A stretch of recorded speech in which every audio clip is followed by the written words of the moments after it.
તો ચાલો દોસ્તો વાત કરીએ 5 ચેપ્ટરના બનેલા આપણા ડિઝાસ્ટર મેનેજમેન્ટ નામના સબ્જેક્ટના મોસ્ટ ઇમ્પોર્ટન્ટ ટોપિક્સની. તમે જ્યારે આ સબ્જેક્ટની પ્રિપેરેશન શરૂ કરો ત્યારે સૌપ્રથમ અહીંયા તમને જે ચેપ્ટર વાઇઝ ઇમ્પોર્ટન્ટ ટોપિકો આપું છું એના ઉપર સૌપ્રથમ ફોકસ કરજો ને ત્યારબાદ અન્ય ટોપિકો ઉપર પણ ફોકસ કરી શકો છો.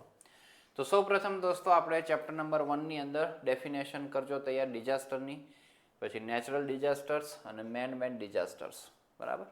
એના પછી લિસ્ટ ઓફ વેરિયસ ડિઝાસ્ટર્સ, પછી હઝાર્ડની ડેફિનેશન મોસ્ટ આઈએમપી છે. હઝાર્ડ, રિસ્ક, વલ્નરેબિલિટી, કેપેસિટી, આ બધાની ડેફિનેશનો તમને મોસ્ટ ઇમ્પોર્ટન્ટમાં પૂછવામાં આવે છે. પછી various types of hazard definition અને types vulnerability, risk, public awareness in risk reduction, capacity development કેવી રીતના કરી શકીએ. અહીંયા પણ ટોપિક છે ને આગળ પણ એક ચેપ્ટરની અંદર ટોપિક આવે છે અને ક્વેશ્ચનો પણ પૂછાય છે. પછી how development May cause disaster. પછી ડિઝાસ્ટર મેનેજમેન્ટના ઓબ્જેક્ટિવ્સ અને સ્ટેજીસ. દોસ્તો આમાં 3 સ્ટેજીસ આપવામાં આવેલા છે, એ ખાસ તૈયાર કરીએ. એમાં દોસ્તો ડુ અને ડોન્ટ્સ ટાઈપનું પણ આપવામાં આવેલું છે કે બિફોર ડિઝાસ્ટર, ડ્યુરિંગ ડિઝાસ્ટર અને આફ્ટર ડિઝાસ્ટર. તો એ રીતના પણ ક્વેશ્ચન એમાંથી બને છે. પછી કેટલાક મેજર ડિઝાસ્ટર્સ જે ઇન્ડિયાની અંદર બનેલા છે એમાંથી કોઈ તમને પૂછી શકે છે. અને ઇમ્પોર્ટન્સ ઓફ ધ સબ્જેક્ટ, જે તમે ભણો છો એ સબ્જેક્ટનું મહત્વ શું રહેલું છે તે. ચેપ્ટર 2ની દોસ્તો આપણે વાત કરીએ તો ચેપ્ટર 2ની અંદર દોસ્તો ટાઈપ્સ ઓફ ડિઝાસ્ટર્સ જે 5 પ્રકારના આપણે આપવામાં આવેલા છે એમાં જીઓલોજીકલ, ટેકનોલોજીકલ, મેનમેડ તો નામ આપીને તમને પૂછે છે. બધા તૈયાર કરજો વ્યવસ્થિત. પછી ઇફેક્ટ્સ ઓફ અર્થક્વેક તૈયાર કરો. Earthquake resistant design and construction of new structure. Earthquake resistance structure બનાવવું હોય તો શું આપણે ધ્યાનમાં રાખવું જોઈએ એવા ક્વેશ્ચન દોસ્તો પૂછે છે.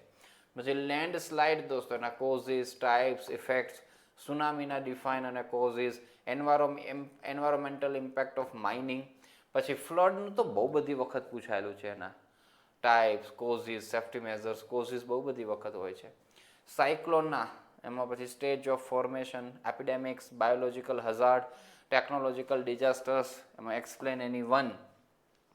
તો કોઈ પણ તમે કરી શકો દોસ્તો, કોઈ પણ. પછી safety measures two avoid road accidents દોસ્તો. અને ક્લાઇમેટ ચેન્જ એની ડેફિનેશન, એના કોઝિસ. બીજા પણ કેટલાય બધા ડિઝાસ્ટર્સ આની અંદર આપવામાં આવેલા છે. કદાચ આમાંથી દોસ્તો જે આપણે આઈએમપી આપ્યા છે એમાંથી ન આવ્યું ને બીજા કોઈ ડિઝાસ્ટર વિશે પૂછી નાખ્યું તો આપણને એના વિશે થોડી ઘણી તો ઇન્ફોર્મેશન હોય, વિચારી શકતા હોઈએ હે ને કોઈ પણ બાબતમાં. તો એ આપણે જે એ ડિઝાસ્ટર વિશેના વિચારો આવે ને લખીને આવવાના, બ્લેન્ક મૂકીને આવવાનું નથી. એ બાબત આપણે ખાસ ધ્યાનમાં રાખીએ. હવે તમે ડિગ્રી સેમ 6ના વિદ્યાર્થીઓ છો તો એ બાબત તો તમને ખ્યાલ જ હશે કે ભાઈ થિયોરિટિકલ સબ્જેક્ટ છે તો પેપર પ્રેઝન્ટેશન ખૂબ સારું આપણે કરવું જોઈએ. અને એમાં બ્લેક બ્લુ બોલપેનનું કોમ્બિનેશન રાખો. પોઈન્ટ વાઇઝ બધું કરેલું હોવું જોઈએ લખાણ. જ્યાં પણ ફિગર આવે છે તો નીટ એન્ડ ક્લીન પેન્સિલથી ડ્રો થયેલી હોવી જોઈએ. અને જે ક્વેશ્ચન 1 to 5માં જે ક્વેશ્ચન વધારે સારી રીતે આવડે છે પહેલાં અટેમ્પ્ટ કરીએ. છેલ્લે એવા રાખો કે જે તમને થોડોક ઓછું ફાવે છે કે નથી જ વાંચ્યા એવા ટોપિકોમાંથી ક્વેશ્ચન્સ આવી ગયા છે તો એમાં તમને પછી જેવું આવડે એવું સાચું ખોટું પ્રેમથી લખીને આવજો. લખેલું હશે તો માર્ક્સ મળવાની સંભાવનાઓ પણ વધી જતી હોય છે. તો એ પણ આપણે ધ્યાનમાં રાખીએ. તો આ પણ બાબતો છે, પેપર કેવી રીતે લખવું એ પણ પ્રોપર વેમાં કામ થવું જોઈએ. ચેપ્ટર 3માં ડિઝાસ્ટર મેનેજમેન્ટ સાયકલ એના 6 ફેઝ છે દોસ્તો, મોસ્ટ આઈએમપી છે, ખાસ તૈયાર કરજો. Paradigm shift in disaster management in India પણ most IMP. National policy on disaster management most IMP. Disaster risk assessment or analysis એ પણ most IMP. Early warning system પણ બહુ બધી વખત પૂછાય. જો કેપેસિટી વાળું અહીંયા આવ્યું, આગળ પણ હતું કેપેસિટી ડેવલપમેન્ટ, એ પણ આઈએમપી.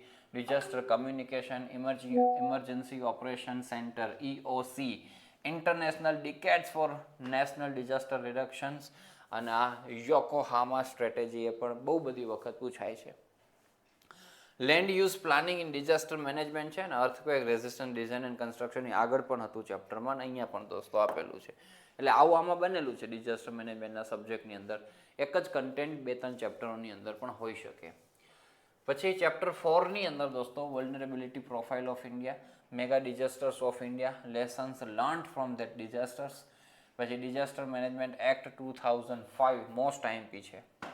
નેશનલ લેવલ ઇન્સ્ટિટ્યુશન્સ દોસ્તો છે, એમાં રોલ ઓફ NDMA તમને નામ આપીને પૂછે છે. નેશનલ એક્ઝિક્યુટિવ કમિટી, પછી રોલ ઓફ NDRF અને SDMA, national policy on disaster management, પછી role of engineers in disaster management અને role of various NGOs in disaster management.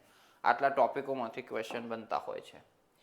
છેલ્લું છે લાસ્ટ ચેપ્ટર, તો role of information technology in disaster, application of remote sensing in disaster. એમાં તમને role of ISRO સ્વરૂપે પણ question બનાવીને પૂછે છે, તો આ જ ટોપિકમાંથી એના જવાબો મળશે તમને. જીપીએસનો રોલ દોસ્તો એ પણ મોસ્ટ આઈમ્પી છે. જીઆઈએસની એપ્લિકેશન દોસ્તો, બરાબર. પછી સ્ટ્રક્ચરલ મિટિગેશન અને વેરિયસ એસએનટી ઇન્સ્ટિટ્યુશન્સ ઇન ઇન્ડિયા. તો આટલા ટોપિકો વ્યવસ્થિત તૈયાર કરજો, તમને ડિઝાસ્ટર મેનેજમેન્ટમાં વાંધો નહીં આવે. ખૂબ સારું પેપર લખાય, ખૂબ સારી મહેનત થાય અને ખૂબ સારી સફળતા પ્રાપ્ત થાય એવી શુભેચ્છાઓ અને શુભકામનાઓ સાથે આ વિડીયોની કરીએ આપણે સમાપ્તિ. Thank you so much.